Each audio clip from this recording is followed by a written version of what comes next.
Hello and welcome to the 21st edition of the Next Man Up podcast. My name is Logan Wortman, basketball enthusiast, resident Nuggets fan, and I am joined once again by the man, the myth, the legend, the greatest offensive rebounder on this side of the Mississippi, and resident Celtics fan, Jacob Roth. Jacob, how's it going? How's it going, everybody? And I'm also joined by our point guard, everyone's favorite Ukrainian-American, heat check scorer with a James Harden animation package, and resident Sixers fan, Anthony Levtsenyuk. How's it going? Sir, what's up? And so, if any of you guys were wondering why we all have different favorite teams in different locations, but we all, are obviously friends and live near each other, it's not because we're bandwagons. We all picked these teams when we were much younger. With me, I became a Nuggets fan in the mid-2000s when I was very young, just because my dad lied to me and said that was the closest team in the NBA to us here in Nebraska when Minneapolis had a team at the time.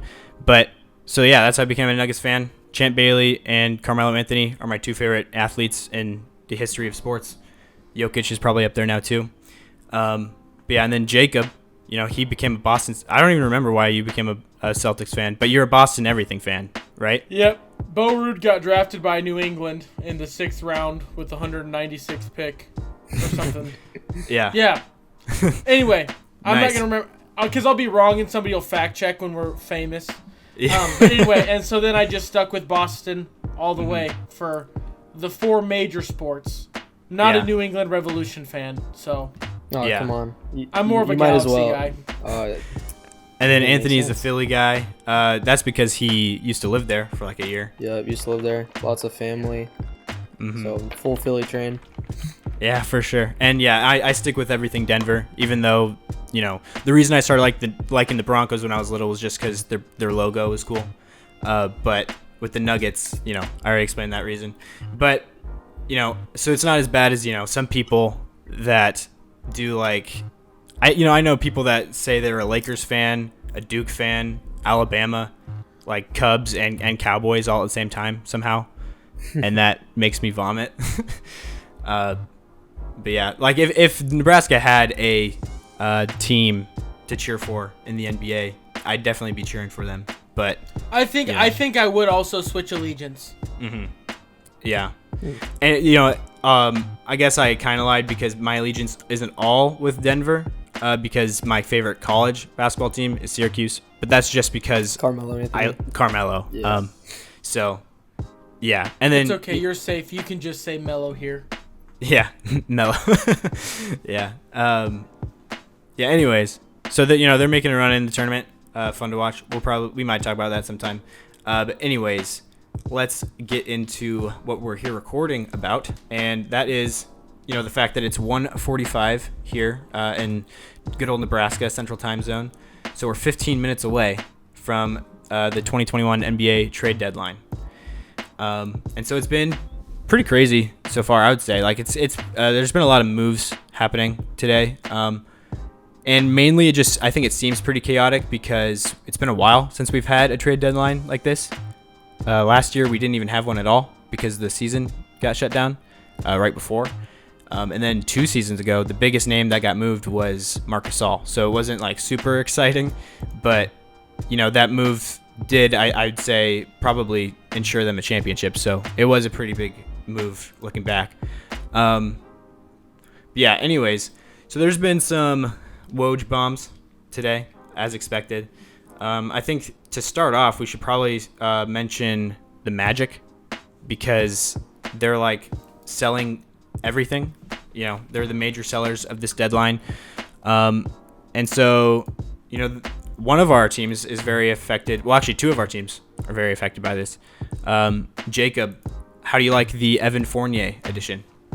I like it. You talked about it a lot in the last podcast, episode 20, which all the people should go look at. And you kind of put this whole PowerPoint thing together, but the biggest thing that the Celtics needed was playmaking, and then you put secondary wing depth. Yeah. And Fournier does those worst of all the names you said. Like you said Oladipo, you said DeMar DeRozan. Yeah. I said Eric Gordon. Yeah. Yeah. Those guys. And Fournier does that the worst, but he still does it. So Yeah. I'm not upset by it, especially because they got away with highway robbery. Like, Evan Fournier is old, but 2 second-round picks. He's not that old. Isn't he only like 28, 27? I thought he was... No, maybe it's just because he's balding. Yeah, no, this is only his second team. He holds a special place in my heart because he went to the 28 years Nuggets old. when he was drafted. 28, He's that's it? Yeah, that's what I thought, 28. Oh, I thought he was super old. Because he's like balding. And not that Yeah, people that are he younger is. don't bald. But he Look looks at Caruso. old. Yeah, exactly. That man's Yeah. 12 and is balding. Anyway, no. So I liked everything about it. I would have liked us to go get a different name, like a big, I don't want to say a big name, just a slightly better. Like Vucevic. No, Just kidding. actually, Yeah. Vucevic would have solved none of our problems. Other than playmaking Yeah. and starting center. Well, okay, but yeah, I guess okay. He would have But solved. I think playmaking, he doesn't solve it in the way that I was kind of thinking. That's Yeah. not what Boston needs the playmaking. Out of the post, it needs to be more Yeah. in a ball handler type of role. Yeah, I agree. Yeah. But I was happy with it. I would have liked another move, but I don't know if we're gonna see one. The 2 names that Boston was revolving around have since fizzled. One of them is somewhere else, which I'm sure Logan will bring up next, or soon. But I like the Evan Fournier pickup. I watched the Bucks game yesterday, and I got angry at Anthony because Jason Tatum did not have a great performance. But it was a nice defensive game by the Bucks. But you definitely saw a need for somebody that can do something outside of Kemba, because every time they got a look, it was when Kemba somehow got to the baseline and threw it out. But he just can't do that consistently, just because with age that's going to happen. And his back and knees are hurting him. So I still like Kemba a lot, but I just think we need somebody that, even if Kemba still starts, somebody else that can do that. Except for we need you.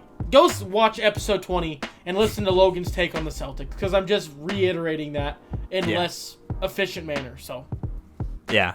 No, I like it too. Evan Fournier, he just gives, the offense a little bit more spice. Some shooting, some shot creation, playmaking as well. So, I like it. I agree that I would like to see more moves, because I don't think this is really much of a needle mover. It might get them, solidify them as a top 5 seed in the East, but that's about it. I don't really see the Celtics making a push for Eastern Conference Finals appearance again. nope. But it could happen. Anything could happen in this wild year.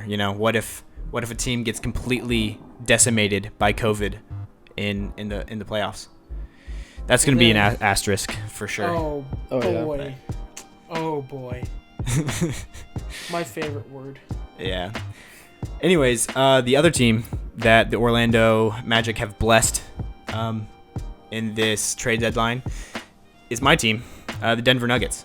And, on Denver, the team needs that I had for them. This is, by the way, a whole spreadsheet that I had made up a week ago, trying to record, a preview to the trade deadline. So now I'm just looking at it in retrospect to see, what teams have done, to see if they've kind of followed my team needs outline, if they checked out my non-existent episode. But number 1 was perimeter defense for the Nuggets, and that is exactly what they got in Aaron Gordon, and rim protection as well, which he's like a pseudo rim protector, just because he's he's a Swiss Army knife type defender. Gives us a little bit of a steady scoring option also, in the pick and roll, being the ball handler or the roller. He's a very versatile, Swiss Army knife player, like I said before. So I like that a lot. Also, I like his fit alongside Michael Porter Jr.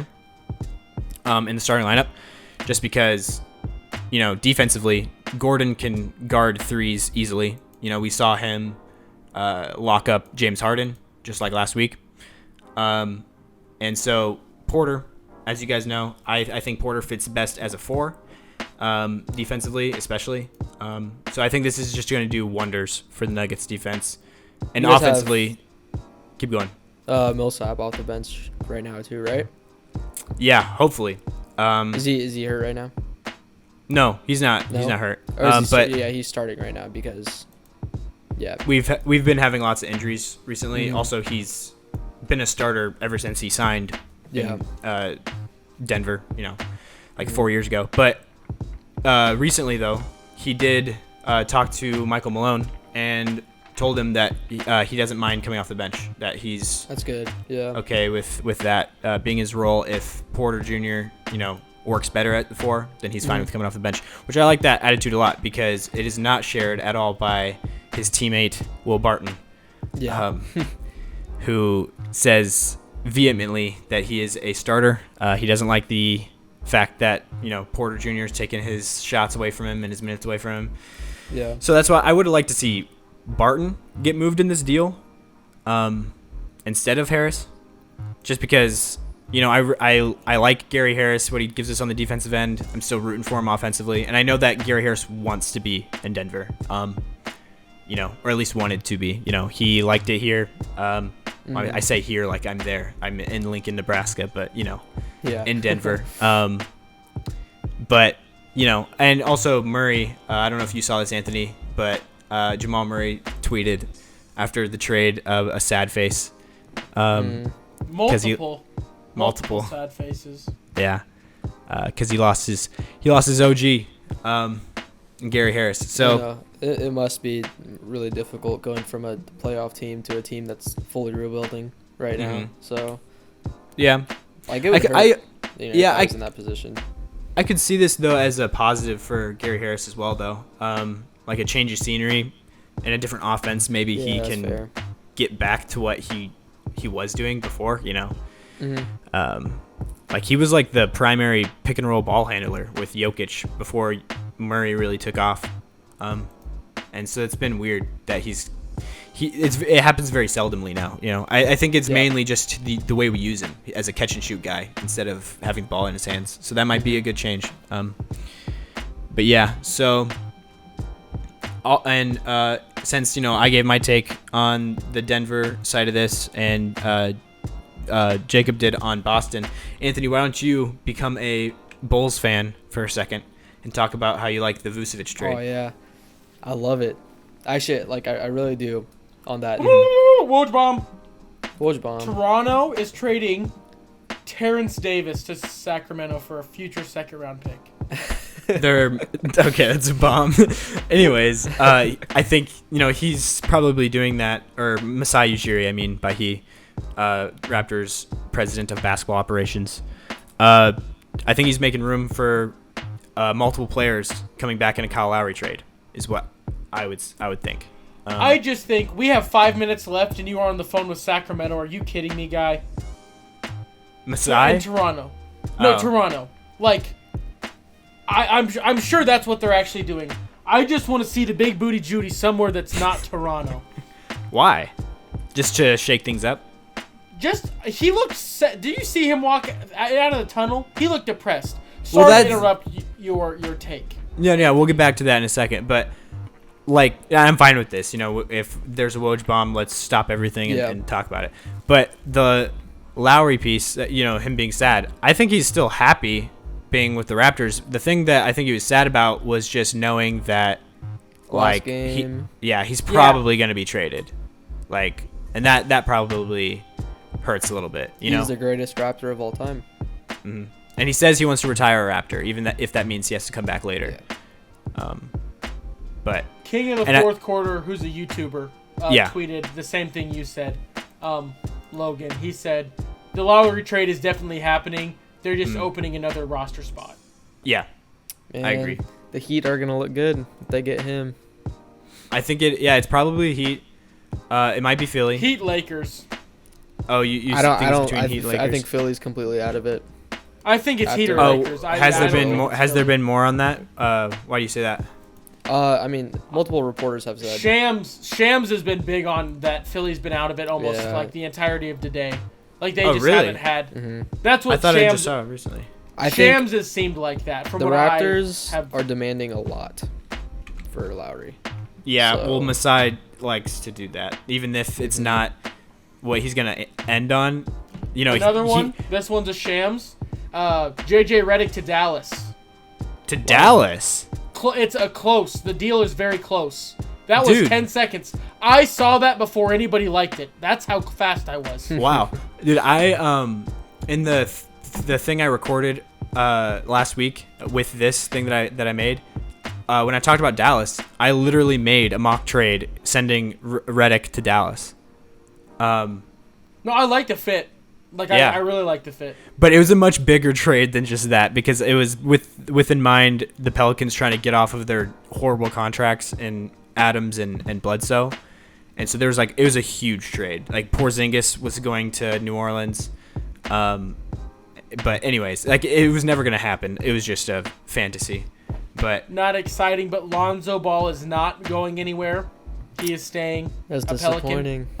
Darn. Which is a bummer, because I think he could have been a really good piece for a lot of teams. Yeah. Well, I mean, he's a really good piece for New Orleans too. Like. No, yeah. It makes sense. There was a lot of teams that were a lot. Which seems weird that they were Alonzo Ball away from being scary, but he's not going anywhere, as per Woj from sources to ESPN.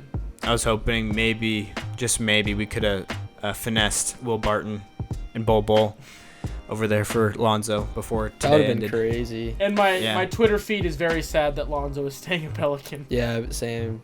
Mm-hmm. No, Yeah, that's just because everybody wants him. Like, that's a good thing. Well, no, everybody wants him, and I think it seems weird is when the whole big baller brand and the whole thing started, he was not enemy, but people weren't rooting for Lonzo, but now everybody wants Lonzo to do well and win, and be a successful key piece to a championship team, or at least a good team. And I'm not saying the Pelicans can't get there, but they're definitely not there right now. Not with Van You know what Gundy. I mean? Mm-hmm. Yeah, for sure. I don't think they're going anywhere with him. Okay. That's just With who? with Van Gundy as coach. Oh. I don't see. Yeah, I mean, he hasn't proven much as a head coach other than he took that 2009 Magic to the finals, but that was a very ahead of its time roster too. So Yeah, I don't know. Anyways, I think let's go back to Vucevic, the deal to Chicago. Anthony has his Chicago Bulls fan hat on, which is completely he's not a Bulls fan at all. I just chose him for this. But yeah, keep going. Oh, I love the move. I think Levine is, with him paired with another All-Star, finally, it's gonna lift the attention that he gets off his shoulders and actually just open up a lot more on offense. Wendell Carter was super inconsistent, and you could tell that they needed a real post presence in someone like Vucevic, who can also shoot the three and just do so much for that team. Flamethrower. And he's also a solid defender as well in the post. I mean, not as good as other centers, but he's still good enough.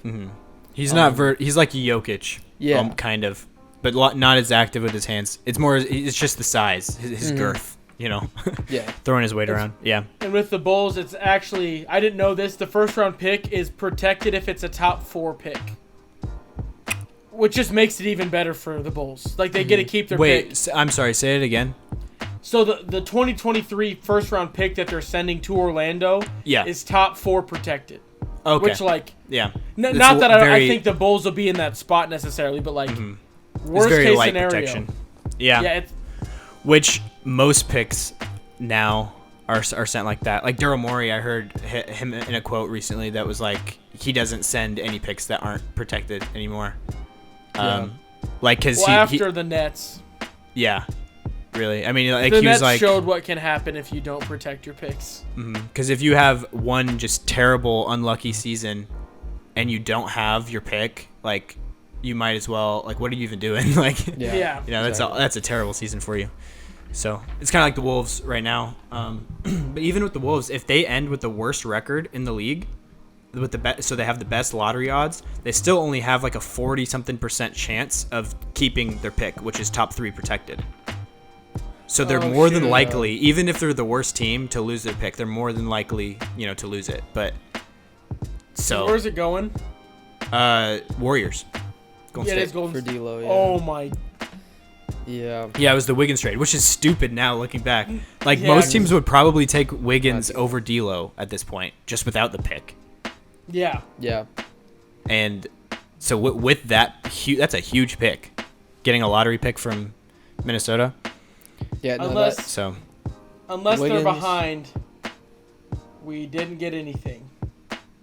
Oh, We're 2 yeah. minutes past the deadline. It is 2:02. Yeah. Has The only Markkanen thing, been moved? Is Markkanen still on the Bulls? nope, nothing. Literally nothing's happened since I've said something, and I'm Fine. sure that like Woj is late. Like the trade deadline is like they have to get it to the NBA. That doesn't mean Woj. is Yeah, gonna it's not know about reporting. Yeah, exactly. it. I'd say we might still have like 10 minutes of excitement, maybe. Also, That's just so surprising if Lowry wouldn't get moved at all.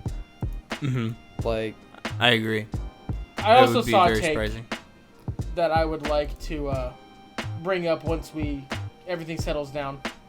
Okay. But anyway, I'm just waiting to see but if yeah, All right. exciting happens. with the Bulls, I'm on though, Twitter patrol. Okay. Keep going with the Bulls, Anthony. So, I mean, and they also only got rid of Otto Porter, who has not been great for the Bulls ever since he got there. Yeah, he's been very underperforming his contract. Yeah, that's for sure. And Yeah. just that's going to be a good team. You know, you got Kobe White, Zach LaVine, Markkanen, Vucevic, fifth guy. I don't know who's their fifth starter. I can't recall. Well, but, Sadaransky's been starting over Kobe Satoransky. White usually. oh, really? Yeah, lately at least. Kobe White's Okay. been moved more like the six-man role, which I think fits him better. He's more of a scorer instead of a facilitator. Gotcha. And then, Patrick Williams has been starting at three. Patrick Williams, and he's had a good rookie season. That's been a low key. Everybody hated the pick. Patrick Williams has played really not hated. People were like, "Why are you taking this guy that didn't start?" Yeah. But I mean, it's been a great scouts- pick for them. Scouts are, paid for a reason in the NBA. So, Yeah. I mean, No, he was rising fast too. Like, yeah. it was like he was projected to go like 20th or something like that, like 2 months before the draft. But like every week before the draft, like each and every week he got moved up just a little more, and then by like draft day he was all the way up at like number 4, and it was like, oh, is this really gonna happen? And they took him. But yeah, he has like Kawhi type potential, if you want to call it that, which is very hard to come by. But and I think even in Chicago they've been calling him the next Kawhi. Basically, they are nicknaming him the Paw, is what they've been calling him. That's which funny. is interesting.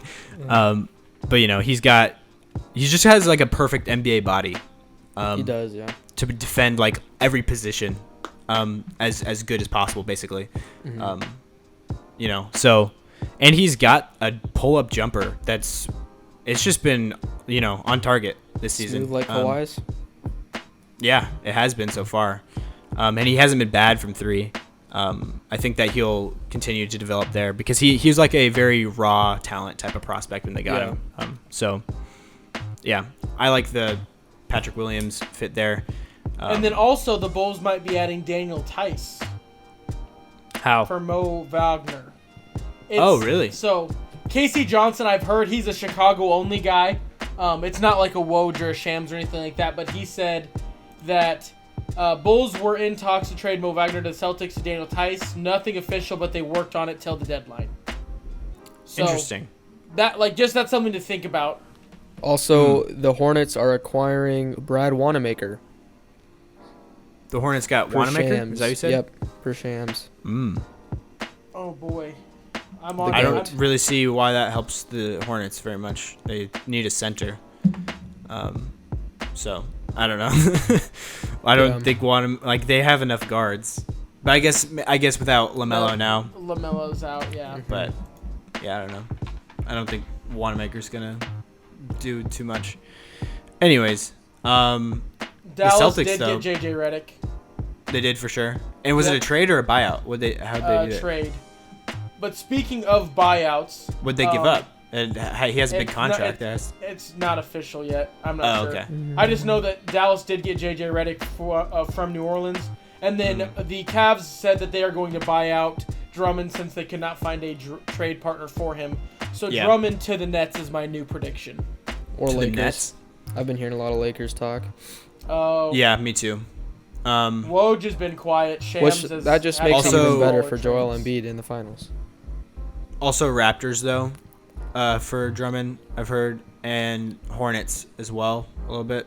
But with the Raptors that makes sense if they're not making a Lowry deal, clearing out all those spots for the buyout market might have been the move, and getting a guy like Andre Drummond to man the middle, because I mean they have Boucher, who's been playing the center for them, and Aaron Baines, Baines has been underwhelming this season for them. Took a step down since where he was at in Phoenix. But Boucher, he's like fun and athletic and long, but he's like rail thin, hard to defend posts. So Drummond might be what they're trying to get for there. But I understand the Nets also for Drummond, because just getting a big body to go up against Joel Embiid at least a little bit, which I know Embiid has decimated Drummond in the past. But still, he's going to be a better matchup than Nick Claxton is. You know what I mean? So. Okay, I got God almost.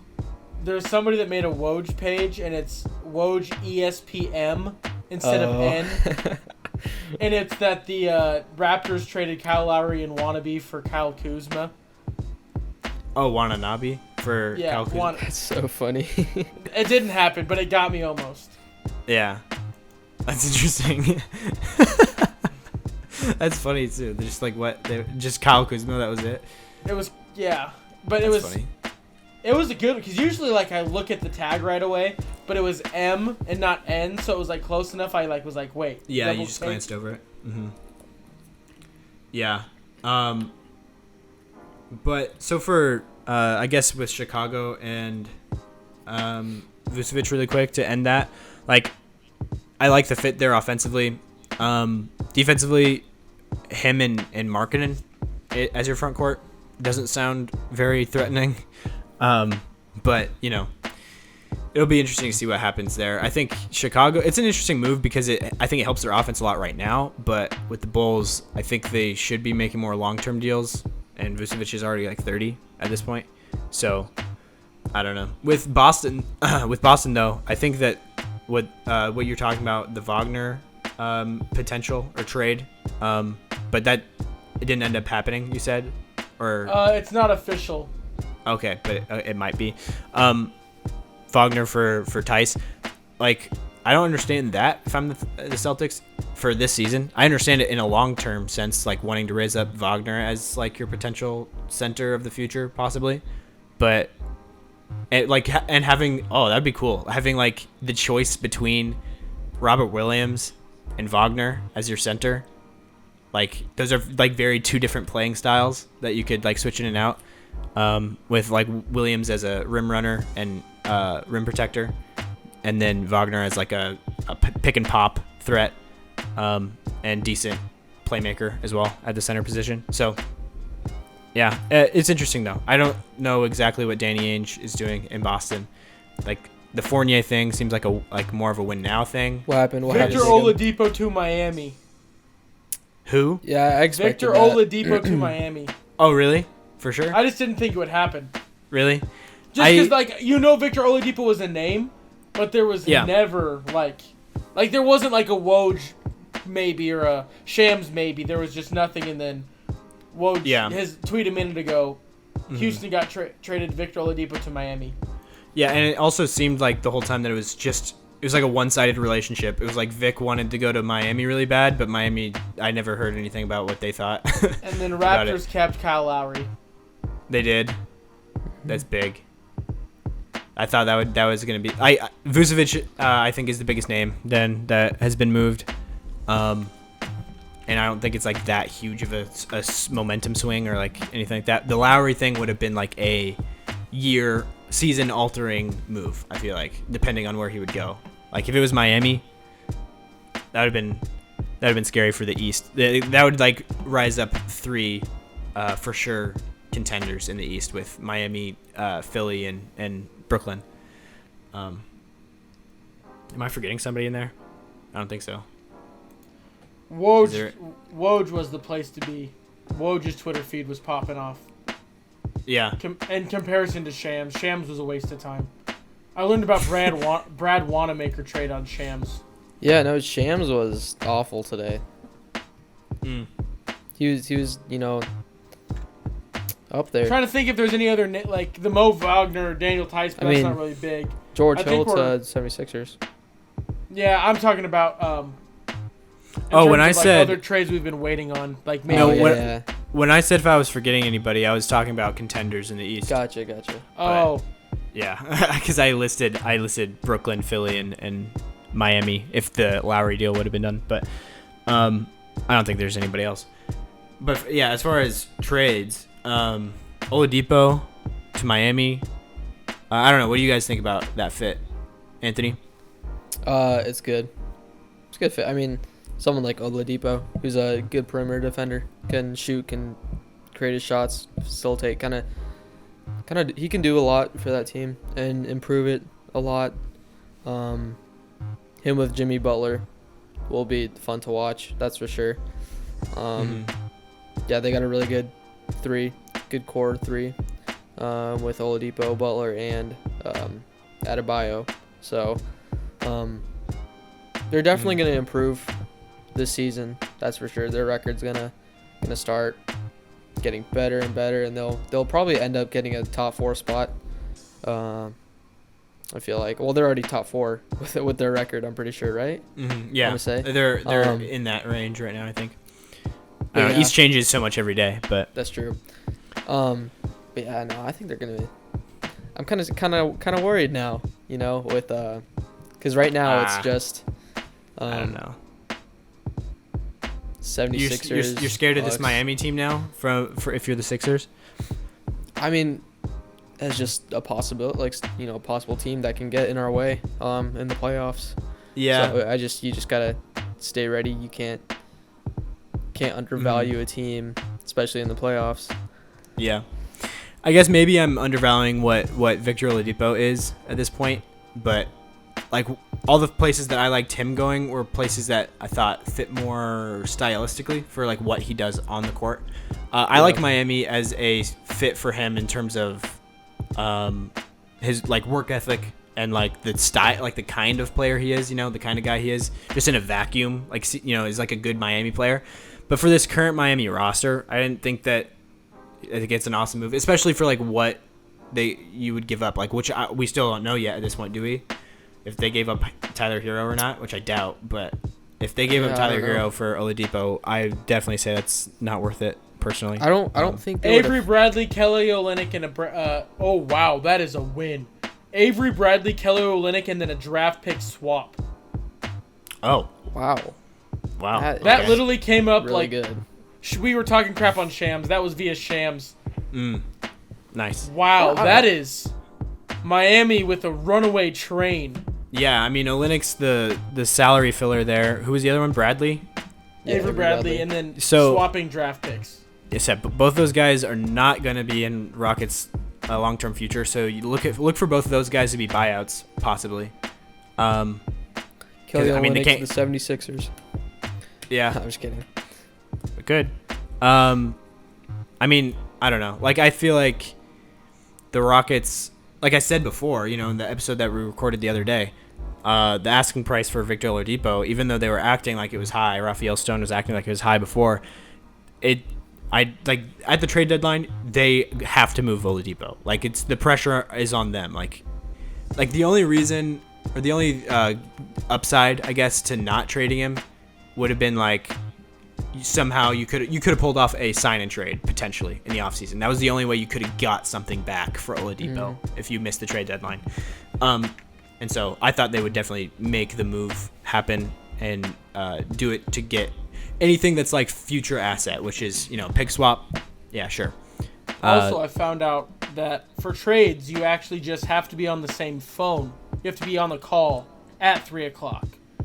So Really? any of the Okay. grumblings that we've heard Like if somebody called, let's say the Nuggets called the 76ers at 2:59. That's interesting. Make that trade. That's a very interesting rule. So I didn't know that's how it worked. I thought the trade had to be into the NBA by 3. It's like shooting a buzzer beater, you know? You just have to be on the same call. That's interesting. Because I'm trying to think if there's anything. Marquise Chris went to the Spurs. For who? Just like cash or what? It's a Woj one. Woj does a really bad job of giving details right before. Yeah, he just says the information as he hears it, basically. Yeah. Which is fine, but you don't get like the details of the trade. Mm-hmm. LaMarcus Aldridge is still in San Antonio? In San Antonio, but they're gonna probably buy out. Yeah, that makes sense though because of how big his contract is. And then Miami has emerged as the favorite to sign him. Mm-hmm. Yeah, I've been hearing that recently. I know that apparently back in 2015, the big LaMarcus Aldridge free agency was like the biggest name in that free agent market. Yeah. He took a meeting apparently with Miami back then, even though they didn't have enough cap room to sign him. But Pat Riley apparently made a good impression on him. Gave him this speech of like being a part of something bigger than himself, like joining a team to win instead of get his numbers or get his accolades type of thing. And that ultimately was what led him to sign with the Spurs instead of the Suns at the time, which is an interesting development. But now he's probably gonna be in Miami. So Daniel Tice is going to Chicago. Yes, he is confirmed. And is it just Wagner? That's it? It's Woj. No details. Yeah. Okay. Also, speaking of Daniel Tice, why is he taking yesterday? Oh, okay. Celtics clawed their way back into the game. Mm-hmm. Down by 2. You have Daniel Tice take your last second 3? What? I don't care if it's a contested Grant Williams corner 3. I'd rather have that than a wide open Daniel Tice 3. I don't know if I'd go that far. So he was wide open though. Tice has some pick and pop ability. If he's wide open, then I don't see that as a terrible shot. Still makes me mad.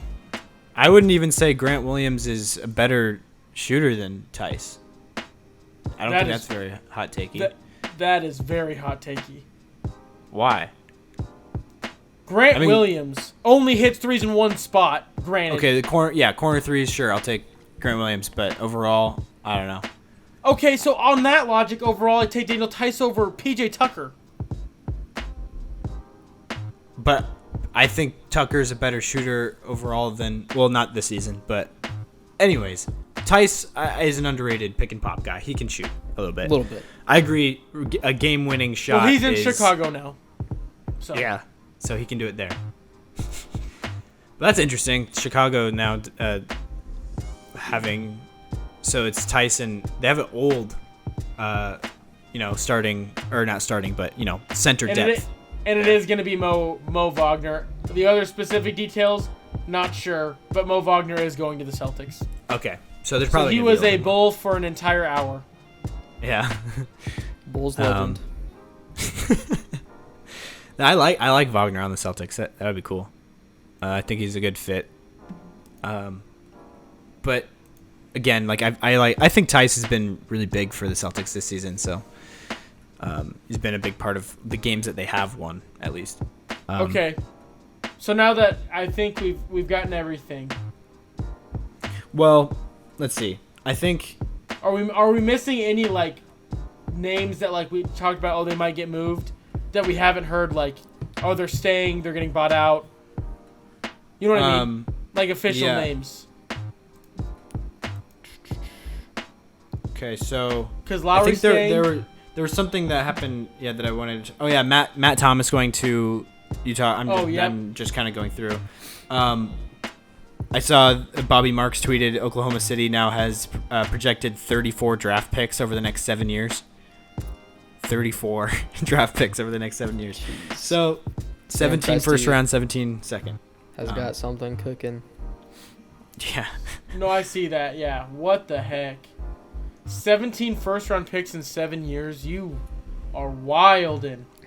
That's nuts. Yeah. Oh, what about George Hill to Philly? How do you feel about that, Anthony? I know that you voiced an opinion in I'm over getting text. a call really quick. Okay, If go I for can it. just answer that. Um, I'll mute myself. yeah. We have lost Anthony for a second, but that's okay. I'll talk about something else. So Miami sent Mo Harkless and Chris Silva to the Kings for Nemanja Bjelica, which I like a lot, honestly, for Miami. On Miami's page here, I had stretch big as their second need. Even though they had... What? They found one. Yeah, they did find one in Bjelica. I think he's a good fit next to Bam. Not necessarily in a starting unit, but, in certain minutes throughout the game. Kind of do what Olynyk did for him a bit, but I think Bjelica is a much better player with the ball in his hands, putting it on the floor. I don't know what about you, Jacob, but I've been surprised watching Bjelica because I never really knew much about him as a player until, I don't know, last year or so when I watched some games with him. And he's like a much more mobile player than you would think, like by looking at him. That's a good way to put it. Yeah, like he's a really flashy passer, and he makes some really thread the needle type passes, and he's a laser 3-point shooter. So I think he's going to be a good fit with the Heat. What do you think about the Trevor Ariza addition? How do you think that Ariza is going to fit in with Miami? Okay, this is me. I think Trevor Ariza is now more a name that, like, when you're playing 2K and you're like, oh, cool, I'm in 2029 and LeBron's a free agent, so you sign him, but he's like a 72 overall. That's what I feel like about Trevor Ariza. I don't think he's going to do anything. He's just going to exist. I part of me agrees with you just because he hasn't played. Well, that's what he's done the past everywhere. He's not past everywhere, but like ever since he was part of that big the Rockets Warriors in like 2017. Yeah. He's just been traded around like, oh, he's gonna do something. He never does. Well, in Portland, he was really good, but he just didn't go into the bubble with them. I forgot about that. Yeah. I forgot about that. But Ariza with Portland as a starter I thought was really impactful. But the only thing about that is ever since the COVID breakout, the shutdown of that season, that was the last time he played a game until now when he just got traded to Miami and he's played a few now. But he looks so interesting. Apparently Eric Spoelstra, there was a quote from him saying that he was very impressed with the condition that Ariza came over in, like the conditioning he's in, the shape he's in, and stuff like that. But when I watched him on the court, he looks like he has been smoking some dope, to put it lightly, in his time off from the NBA. His legs, his calves are like so skinny, like they're little toothpicks. Which I don't know. Ariza is the way he looks right now is kind of concerning to me, and that along with the fact that he hasn't played in over a year. But theoretically, what Miami is getting in Ariza is what this number one team need that I had for them, with big 3-and-D wing. He's basically the prototype of that, back in his heyday, and so. If he can provide any semblance of that, I think that's a plus for Miami. Because I think the main thing Miami's been missing since last season has been that Jay Crowder role. The guy that's big, he's going to shoot threes, and he's going to defend elite wings like LeBron, KD, Kawhi, that type of player. And Ariza, potentially, theoretically, what Ariza is as a basketball player is that. But... yeah, I don't know how effective he will be at this point. More details about the JJ Redick trade. the Mavericks are also getting Nicola Melli. Oh wow, that's solid. That's interesting because I feel like Nicola Melli is a really important piece to the New Orleans team as a floor spacer to be in the front court with Zion. What if they got Porzingis? Did they? No, I have no clue. Oh, okay. I also feel like if they got Porzingis, that would be the headline of the trade and not, JJ Redick's going to the Pelicans. Yeah. Probably. I'm sure it probably would have been. But I mean, I like Porzingis alongside Zion. That sounds interesting. Or Markkanen, the same type of guy. They traded Luka. Straight swap. Yeah, I was wanting the Markkanen deal to happen to New Orleans in specific. Also, I saw KOC, Kevin O'Connor, tweeted, he was talking about the Norman Powell move, which we haven't talked about yet. That's another one. And before I tell you, what did you guys think about it? Anthony, what did you think about the Norman Powell move? The Norman Powell move? Yeah, for Portland. I like it for Portland a lot. I just think this season, Gary Trent has not been as good. Like, he hasn't been, bubble Gary Trent. That's true. Yeah. And Powell has looked so good. Like, so good. Yeah. Like an all-star recently. So I think they're getting him and is, in really good form. Rodney Hood, he just hasn't been the same with all of his injuries, unfortunately. So I think just two good pieces for the Raptors to, start rebuilding. Because I think that's kind of what they're going with right now, because they've lost, 7 games in a row now? Yeah, a lot. So yeah. I'm still surprised they didn't trade Kyle Lowry. But I like it for the Trailblazers. I think Norman Powell would be very good on that team. Yeah, so KOC tweeted, and this is like verbatim basically what I felt right when I saw the trade, but I wasn't sure. I was like, I don't know, maybe that's a weird take, but this is what KOC tweeted. He said, Aaron Gordon would have made way more sense for the Blazers than Norm Powell. With Dame and CJ, Portland already has enough offensive firepower. What the Blazers lack is a switchable on-ball defender who can plug and play on offense and thrive on the short roll. Gordon was ideal, which is how I felt too. I thought Portland was the best Gordon destination. I'm happy Nuggets got him, obviously, but just as like a basketball fan, I thought that Portland would have been the best home for Aaron Gordon. For Powell, I don't know. I feel like you're trading Gary Trent Jr., which is he's much younger. He's only 21, 22. He's very young. And you said this season he hasn't been playing quite as well, but lately he's been hitting a lot of really clutch shots. In the fourth quarter, he's helped them win some games. Rodney Hood. Say that again. What were you saying? Dallas gave up Wes Iwundu and James Johnson and a second-round pick for JJ Redick and Nicola Melli. Yeah. All right. James Johnson is just in there as salary filler, right? Because he makes like $16 million a year. Jeez. And then I'm pretty sure. And then Wes Iwundu, I guess. I mean, he's pretty young. He's I don't know how old he is, but early 20s. Potential 3-and-D wing. I think he fits the I guess the Pelicans a little bit, but I don't know. The Pelicans have enough wings. What I want for the Pelicans is a center that's not Steven Adams, a center that can shoot. Even I love Steven Adams, but his fit with Zion is clunky to say the least. Yeah. Well, it's the same problem that the Sixers ran into with not exactly the same problem, but a very similar problem is there's not.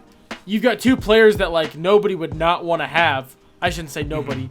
Most people would like to have, but you just can't put them next to each other. It just doesn't work unless you build. That's just Brett Brown for you as well, though. Okay. Unless you build a whole offense around keeping these, obviously that's what you do as a coach, but with the other pieces you have as the Pelicans, it doesn't work really. So. Yeah, I agree. I would have liked to see. I think Steven Adams might be a buyout potential thing, but he is really good though. Usually you don't see a guy that good be buyout guy. But Drummond, most people would say usually, like most years, Drummond is probably too good of a guy to be a buyout as well. But that probably is going to happen soon. So, yeah. Anyways, though, like with Portland, going back to that, with Gary Trent Jr. Yeah, Gary Trent Jr. has been playing a lot better recently, and then Rodney Hood as well.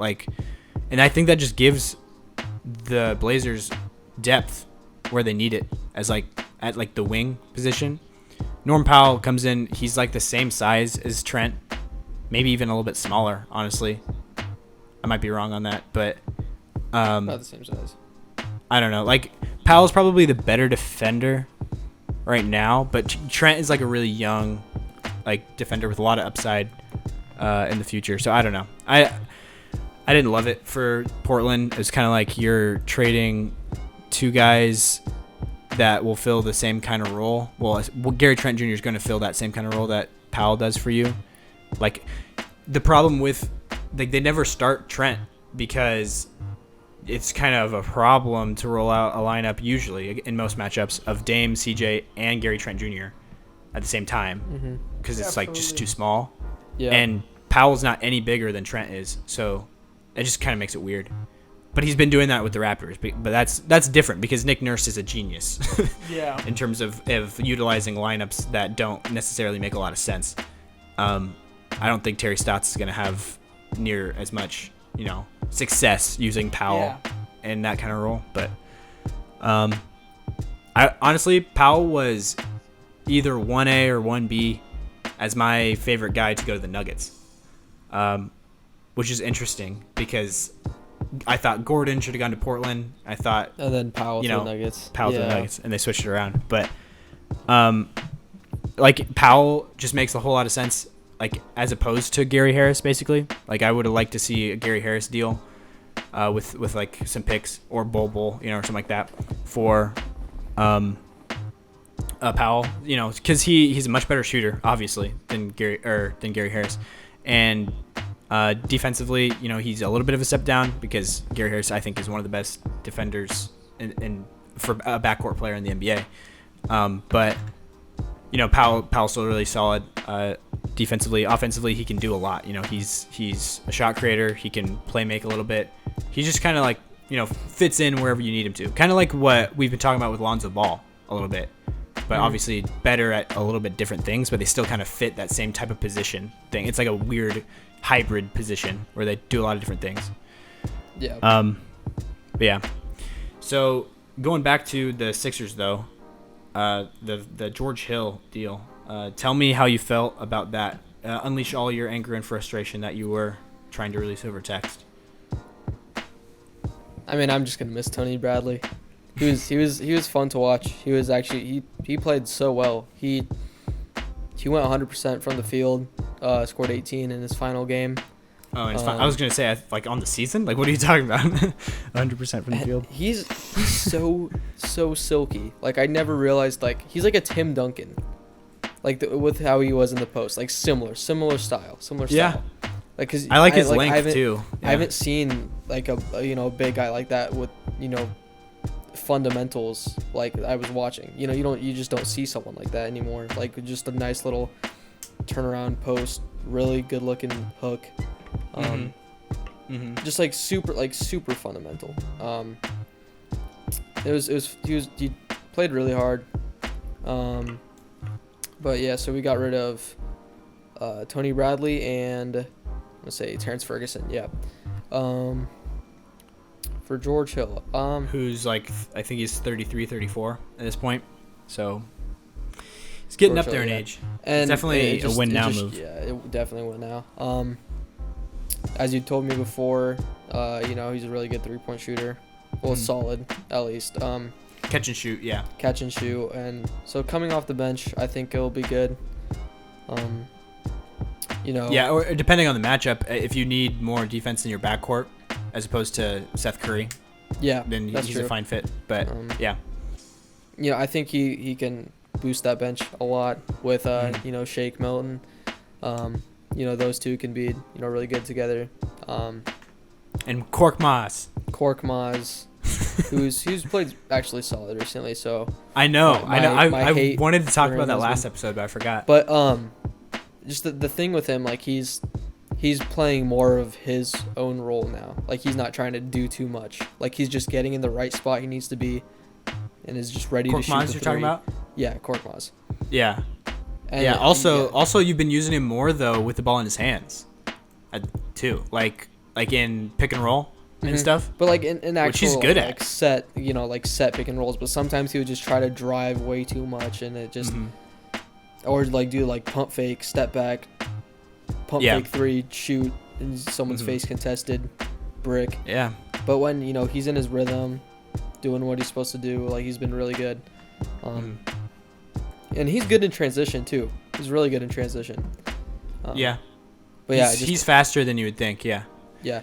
Adding George Hill, it's a good move because Tony Bradley with Embiid back doesn't play. So I think just getting that boost, getting another good 3-point shooter, solid backcourt defender, just a total win now move, add some more depth. Yeah. So I like it.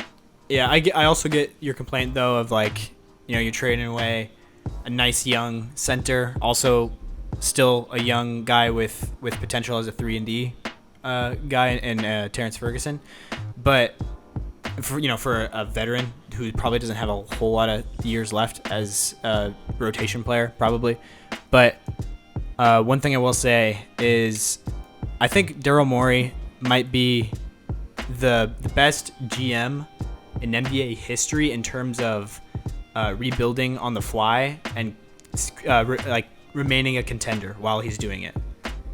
Like in Houston, he's one of the only teams in the league. I think he was the only team in the league that made it as far, or won as many playoff games as they did in the stretch that he did it. It was like an 8-year stretch, and if you look at it, like all the different moves that was made, like every single season, there was so much roster turnover. And yeah, also in those 8 years, there was more guys in and out, more players coming through Houston than any other team in the league. And they were still, racked up one of the best records in the NBA. So, I think even though, and he does all that without ever having draft picks too, because he's always making deals. Dishing off draft picks to get, win now type things. But then somehow he always recovers from those win now moves and turns things into other things. And he's just always moving like that. So definitely, I wouldn't be too worried about it. That's true. It was kind of like an instant, reaction. Yeah. Just like, oh, dang, Tony Bradley gone. Joel Embiid. What if he gets injured again? Who are we going to have? But I'm guessing we're probably going to play Simmons at more of a 5 role now with like defense and just playing more of like a smaller, while Embiid's out. Yeah. While Embiid's out. Yeah. Because we're definitely not playing Poirier, who's like Howard. 4th string. As the center on your starting lineup, because I've heard Doc Rivers wants to keep and him in the him and his second, bench role is great. better. So Dwight is ideal in limited minutes. Yes. And he's been using those minutes, very well. But I'm happy with the team right now. I do not have much complaints. Danny Green has been playing his best so far, like right now this season. He's another Seth guy you Curry, got from OKC earlier this season. So I'm ready. I'm ready for a playoff run. I'm ready for this run to win it all. Finally. Yeah, So, that'll be tough. Well, I mean, excited. we'll definitely talk about that in another episode. For sure, we'll dive deeper into that, into contenders and stuff. But Yeah. as for this, just try to keep it on topic right now of players getting moved and new situations now that have been altered by the trade deadline. I just thought about it while you were talking, Anthony. With Tony Bradley being moved to OKC, right? That was his destination. Yeah. Because I know Terrence Ferguson went to the Knicks, right? Yep. And the Knicks. Rivers and then got Rivers flipped to OKC. OKC. But anyways, Tony Bradley to OKC. Like my first thought was, that's a good team for him to go to. But then I thought, our guy, Isaiah Roby. Yeah. What is that gonna do to his position there, his role? You know? Yeah. I wonder, what they're gonna do with him there. Maybe try to develop him more into a forward. Which I thought that's what they were gonna do when he came into the league. I was very surprised with his usage on OKC being like a center instead, but Yeah. I can't remember OKC their coach's name. Oh man, Mark Yeah. Daignault. Yeah, that's he's what it done such a good job with that team. So Yeah. I think it's kind of like. Go on, Also, Jacob. another coach that slept on, which we can talk about this another time, the Timberwolves head coach. Chris The new Finch. one? Yeah, for sure. Chris Finch. I Like- think we talked about that a tiny bit at the I end think of we last did, episode. Yeah, but And no, that's where I think that's definitely where I heard it, and then I was thinking about it yesterday. yeah, That team has no right. They're bad, but they're just kind of they're kind of like how the Suns were. How they were they're always kind of sort of in games, but they never win them ever. The Suns were they've more won in a games. few since Finch has come. They've won a few. Yeah, They beat the They've been a Suns, lot. so- It's been a night and day difference yeah, with Finch. but It has been for sure. another trade deadline info. The Oladipo and the Heat have already started on an extension, and LaMarcus Aldridge is finalizing about things we saw coming. But Yeah. they're technically good, though. official to the world now. I like that. I like the new additions with Miami without giving up much. They've only given up Olynyk and Harkless, Chris Silva. Who was the other guy in the Oladipo deal? There's Olynyk and Bradley, Avery Bradley. So, and that's great for Miami because then they're keeping their point guard depth that matters more, or their guard depth, which is more Dragic and Nunn, Gabe Vincent, Tyler Hero. Those guys. And so, Bradley already wasn't really in a rotational role, or with Miami, which I was surprised by. I thought he would be good for them when they signed him. But, anyways, I also like the additions of Bielitsa for the Heat as a stretch big. We talked about that a little bit before. But then on top of that, now LaMarcus Aldridge being a very Potentially. interesting, yeah, probably yeah, of Aldridge being a stretch big for the Heat. Might be pretty cool. I know that he's lost definitely a step defensively in his old age. I think how old is he? 34, 35? I feel like everybody's in that 35, range I now think. that we're talking about. But yeah, I don't know. What do you guys think, LaMarcus? How good is he going to be for this Heat team? Jacob? I haven't watched enough. That's terrible to say. Yeah. I don't know. In theory, if he can do what he's been doing, I think it'll be a nice this Heat team. I think might be the biggest. I don't know if I want to say biggest winner because the Bulls got really good too. Yeah, I've liked the Bulls' moves too. Yeah, for sure. I think I don't think there's anything bad that could come of them getting Aldridge because there's no way it'll be on the money he was getting. You know what I mean? It'll be Yeah. getting a Not cheap at all. vet that has learned to play with the team in recent years. And that's kind of what the Heat are, is just a bunch of guys that buy into playing as a team. So, Yep. He's going to fill in, I think, with what Myers Leonard was for them last year, kind of. And then yeah. Bielitsa will be what Olynyk was. And more of a ball handling role than Olynyk. And I see both of those as upgrades in terms of personnel-wise. They just upgraded what those two guys do. Yeah. Agreed.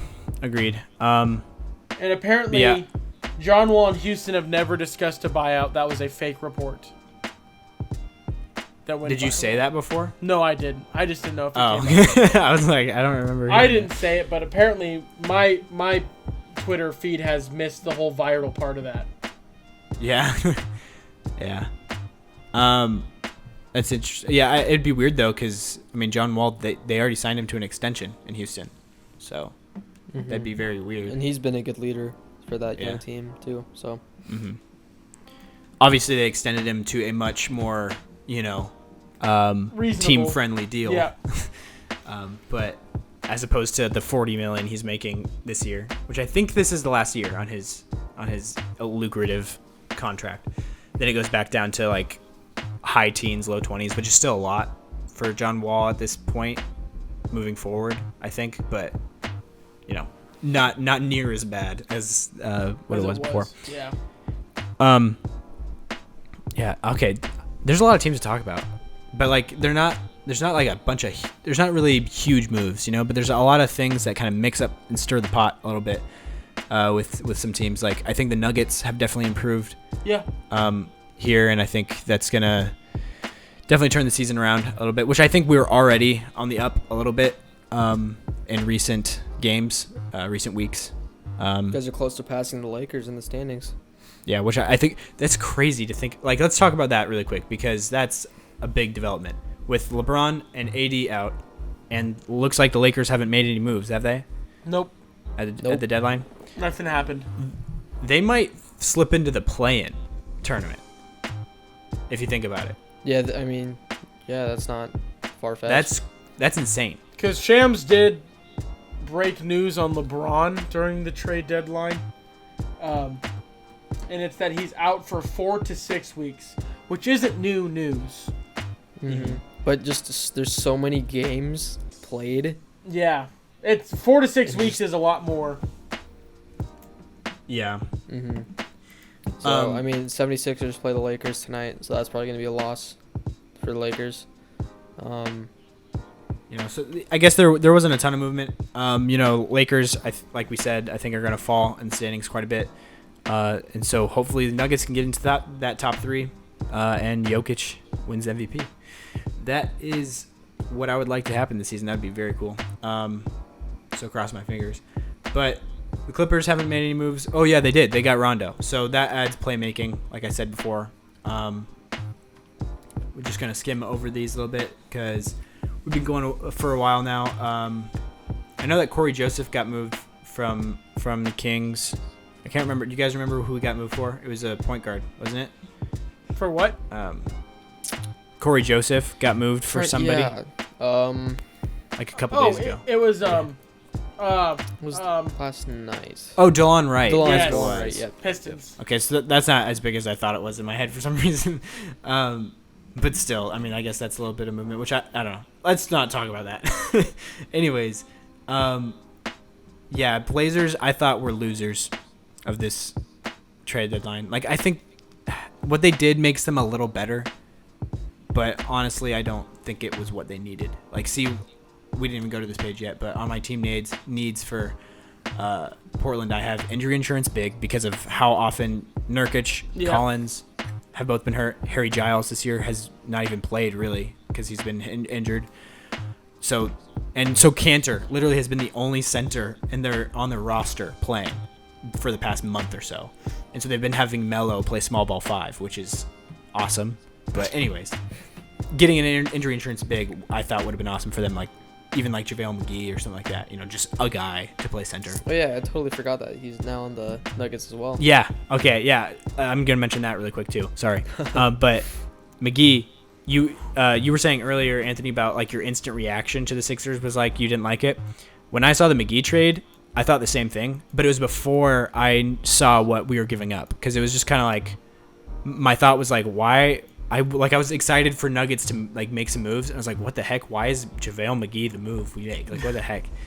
But now that that I see what the move was, which was essentially just Isaiah Hartenstein and nothing. Basically, it was top 45 protected, second round pick. So I'm fine with that. For Cavs, they're getting a younger center to have on their team because they're rebuilding.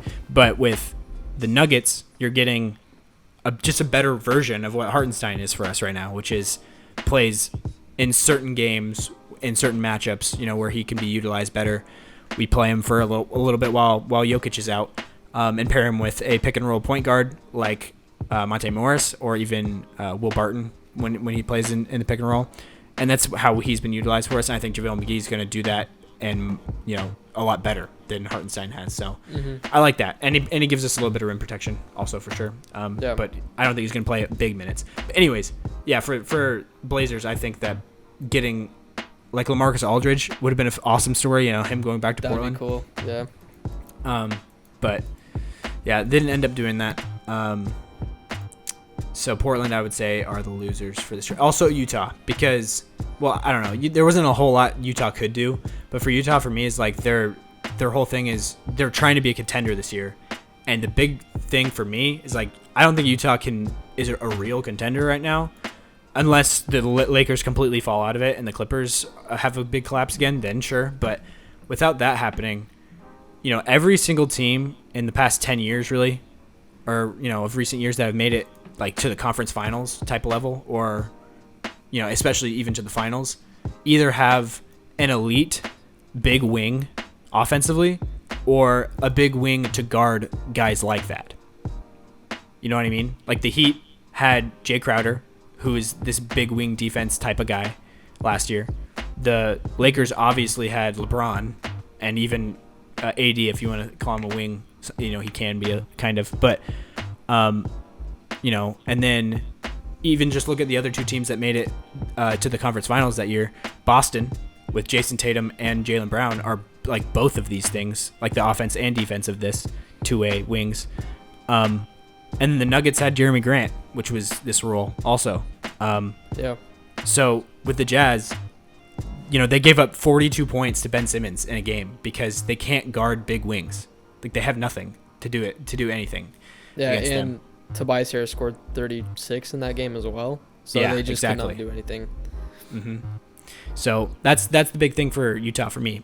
If they really want to make a push for a title, they need a big wing defender. Like Royce O'Neal is great on the perimeter, but he's only like 6'4". Like he's gonna guard more of the Jamal Murray type and stuff like that, which is good to have. But I think because of how much skill-wise Bogdanovich and Ingles overlap, I would have liked to see them move off of one of them for a more Jay Crowder type player. I know I'm using Jay Crowder as like the prototype now for the big wing defender, but he is kind of just like Lance chucks Stevenson. threes. Who? Lance Stevenson. Oh. I think he's like playing in China right now. So I think anybody can grab him. But I did see something fun. Joe Ingles actually is on pace to have a 50-50-80 season. Yeah, right. Yeah, I saw that too. 74% true shooting percentage. No, Holy cow. It's nuts. Yeah. But Wow. Yeah. Now Ingles has been on fire. Yeah, that's why I probably would have gone with Bogdanovich being in a trade, because he hasn't been as good as he was last season for the Jazz this year. But